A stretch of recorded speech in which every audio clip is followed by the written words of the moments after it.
Selamat datang kembali di kuliah TK2105 Statistika Teknik Kimia dari program studi sarjana Teknik Kimia ITB. Dalam segmen penutup dari inferensi cuplikan tunggal, kita akan membahas mengenai uji hipotesis terhadap varians cuplikan tunggal.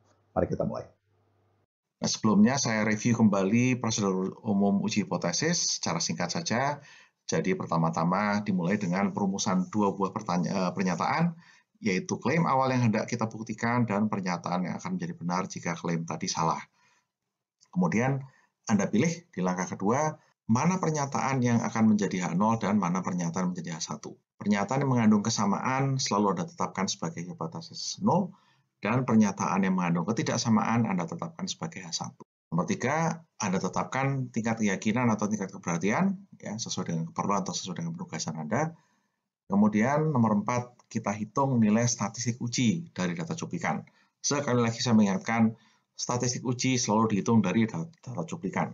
Sementara nilai kritik itu kita cari dari tabel, di mana nilai kritik besarannya ditentukan oleh alfa atau tingkat keberhasilan, nu atau derajat kebebasan, dan juga sifat uji hipotesisnya, apakah Anda melakukan uji satu sisi atau dua sisi. Nomor 6, perbandingkan posisi statistik uji dan nilai kritik. Apakah statistik uji letaknya di dalam daerah penolakan H0 atau daerah non-penolakan H0. Dan terakhir, tarik kesimpulan dengan mengacu pada klaim awal yang kita rumuskan di nomor 1 tadi.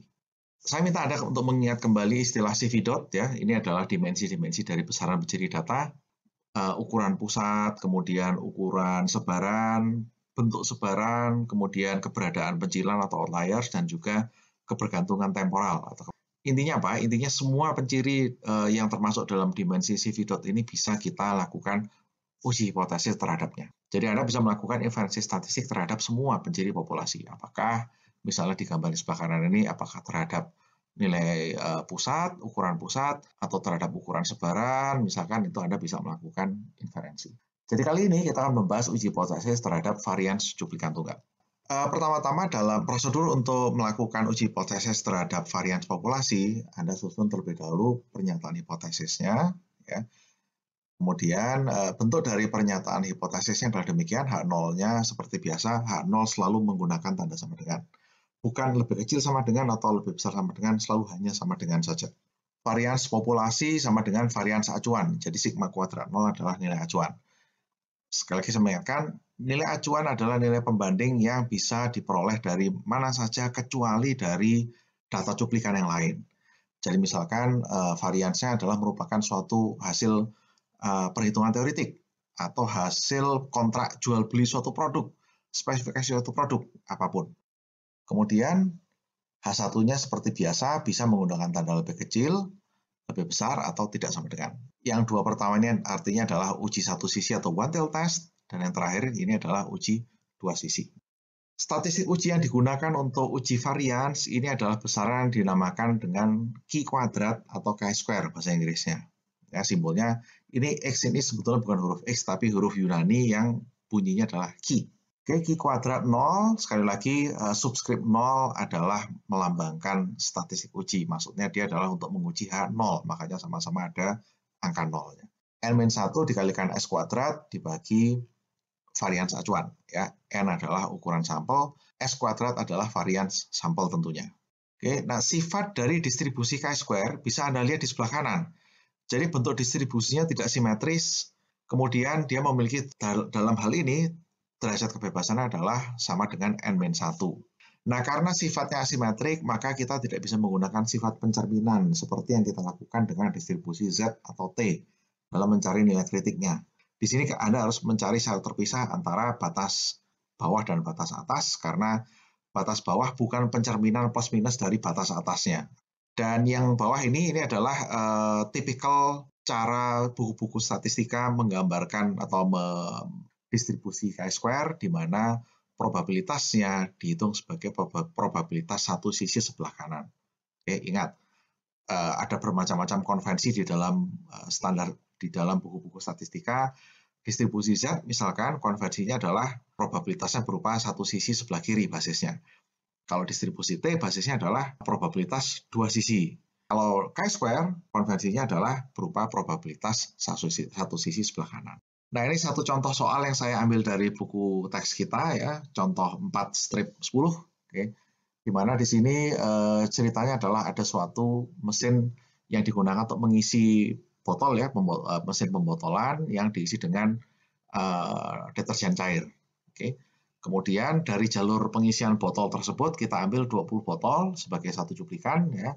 Diukur varians pengisian aktualnya, diperoleh variansnya adalah 0,0153 ya. Ini satuannya fluid ounces kuadrat. Ingat, varians karena secara matematik dia adalah simpangan baku dikuadratkan, maka satuannya pun juga berupa satuan aslinya di kuadrat. Nah, jika varians dari pengisian tadi melebihi 0,01, maka ini dinyatakan bahwa mesin pengisiannya tidak berfungsi dengan baik ya. Jadi yang ingin dibuktikan, apakah terdapat cukup bukti di dalam data cuplikan untuk mengisyaratkan bahwa pabrik ini sedang menghadapi masalah dalam hal mesin pengisian botolnya. Oke, kita diminta untuk menggunakan tingkat keberhasilan alfa 5%. Kita harus mengasumsikan bahwa volume pengisian tadi terdistribusi secara normal. Kalau enggak ya kita tidak bisa menggunakan distribusi chi-square untuk mewakili distribusi dari variansnya. Kemudian ini adalah penyusunan hipotesis nolnya ya. Jadi yang ingin dibuktikan adalah apakah varians mesinnya melebihi 0,01. Di mana yang ingin dibuktikan itu letaknya di H1. Nah, sedikit tentang H0 dan H1. Anda jangan terlalu terjebak pada pemikiran bahwa klaim itu pasti masuknya ke H0. H0 diturunkan dari pernyataan yang mengandung kesamaan.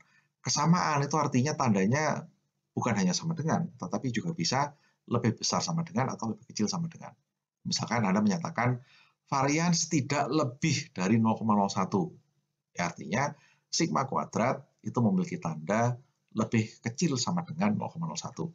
Nah, itu dikatakan mengandung kesamaan. Jadi Anda pasang sebagai H0. Oke, jadi jangan terjebak dengan bahwa klaim awal itu pasti nanti masuknya menjadi H0, klaim yang akan menjadi benar jika klaim awal salah pasti masuknya H1. Belum tentu, tergantung dari bagaimana Anda membahasakan klaim awalnya. Ya. Apakah klaim awal tadi mengandung kesamaan atau ketaksamaan? Nilai kritik dari chi kuadratnya adalah 30,14. Ini dicari dengan menggunakan alfa sebesar 5% satu sisi, dan derajat kebebasannya adalah N-1 atau 19.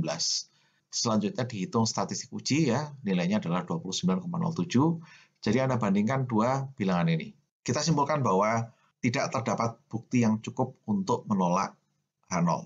Silakan Anda baca-baca lagi contoh ini dan kita akan berjumpa di sesi berikutnya. Sebagai catatan, di dalam modul di minggu ke-6, saya akan menggabungkan seluruh uji hipotesis ya ke dalam satu atau dua atau beberapa video tutorial di mana saya akan memfokuskan pada pelaksanaan soal secara step by step. Baik, terima kasih dan kita akan bertemu lagi di video selanjutnya.